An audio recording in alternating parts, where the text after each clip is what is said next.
President leader MSR గారిని ఆహ్వానించుకుందాం. మీ అందరి కష్టాల మధ్య ఎంఎస్ఆర్ గురించి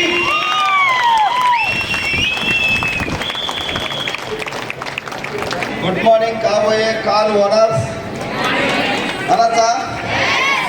సో ఇప్పటికే చాలా మంది కాదు కొన్ని వేల మంది కార్లు వచ్చినాయి, మనం నమ్మచ్చా లేదు? సో కార్ ఓనర్స్ మీ అందరికి కూడా నూతన సంవత్సర శుభాకాంక్షలు. సో ఈ సంవత్సరం స్టార్టింగ్లో గురువు గారు మరి మైసూరు నుండి ఇక్కడికి రావడం జరిగింది.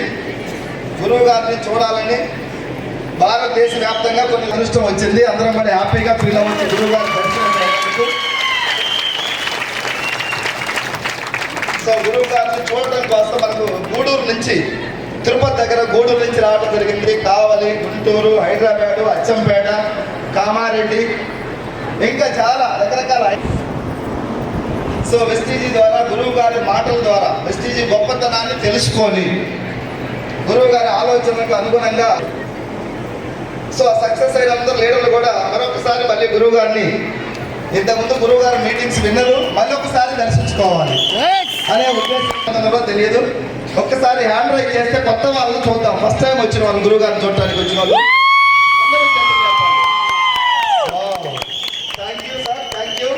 Thank you very much. మేము మీలాగా ఒకప్పుడు కొత్త వాళ్ళమే, ఓకేనా? ఇప్పుడు జర పాత పడిపోయినాం. సో ఒకప్పుడు కొత్తగా వచ్చిన మీలాంటి వాళ్ళమే మేము కూడా. కాబట్టి గురువు గారిని చూసిన తర్వాత ధైర్యం వచ్చి మంచి సక్సెస్ తీసుకుంటా ఉన్నారు. మన మధ్యలోనే అమ్మా ప్లీజ్ రా, రిక్వెస్ట్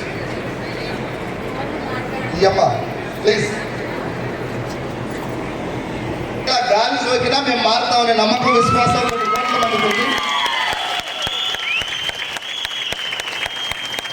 అలాంటి నమ్మకం మాకేమైనా వచ్చింది అంటే జర్నీ చేస్తూ ఉంటే వచ్చింది. మీరు ఈరోజే వచ్చారు, అవునా కదా? జర్నీ చేస్తే మీకు మళ్ళీ కండక్టర్ మన మధ్యలో ఉన్న పాటిస్తారు, హైదరాబాద్ నుంచి ఇక్కడికి రావడం జరిగింది.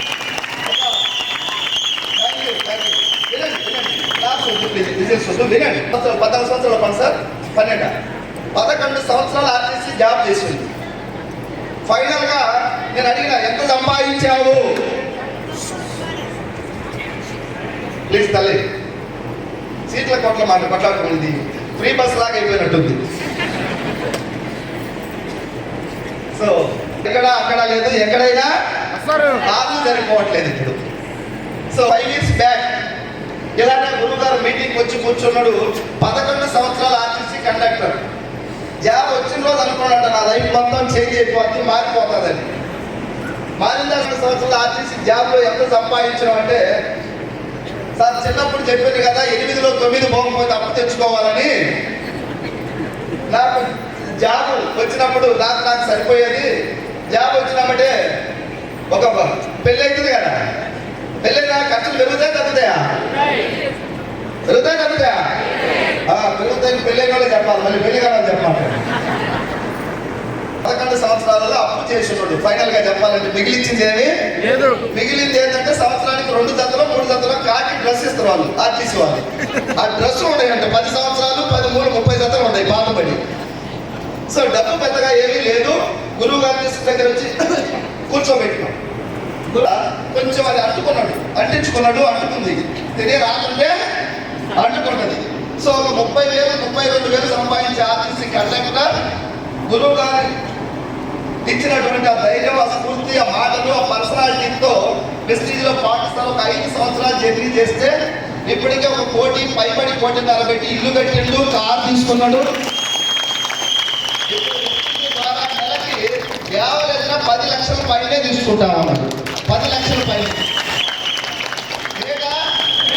కొత్త వాళ్ళకి మళ్ళీ ఒక అనుమానం, ఏం సార్ 10 లక్షల ఎట్లా వస్తాయి? కొంచెం గురువుగారి మాటలు అయిపోయినా తెలుస్తుంది ఎట్లా వస్తాయండి, ఓకేనా సార్? ఇప్పుడు జాబ్ పోతాడా? 10 లక్షల వచ్చాక జాబ్కి ఎడబోతుంది. వాళ్ళు సార్ గొప్పతనం ఏంటంటే 18,000 వెస్టీజ్లో వచ్చినప్పుడే 30,000 ఉద్యోగాన్ని పక్కన పెట్టిండు. మిమ్మల్ని పెట్టమని నేను చెప్పట్లేదు, ఆయన మనస్తత్వం చెబుతున్నా. ఎందుకు పక్కన పెట్టిందంటే, ఈ సిస్టమ్ నాకు అర్థమైంది సార్, మనం గురువు గారి శిష్యులుగా ఉన్నాం, ఏదో ఒక రోజు గ్యారెంటీగా గెలుస్తాం, ఇక్కడ డబ్బు ఉందని చెప్పేసి కొన్ని మీటింగ్కి వచ్చి ఒక 6 నెలలు జర్నీ చేసిన తర్వాత జాబ్ పక్కన పెట్టాడు. పక్కన పెట్టిన రోజు బిజినెస్ కూడా ఉన్నదంట, నీకేమన్నా పోయే కాలం వచ్చిందా జాబ్ పక్కన పెట్టిన వాళ్ళు చెప్పేసి అందరూ కామెంట్ చేసేది. కానీ దీంట్లో ఏముందో జర్నీ చేసిన వ్యక్తిగా పవన్ సార్ తెలుసుకొని నిలబడితే ఈ రోజు అందరూ పవన్ సార్ VIP లాగా చూస్తున్నారు. డబ్బు వచ్చింది కాబట్టి, సాధించింది కాబట్టి. Thank you. అది పవన్ సార్. ఇంక ఈ విధంగా చెప్పుకుంటూ పోతే చాలా మంది మన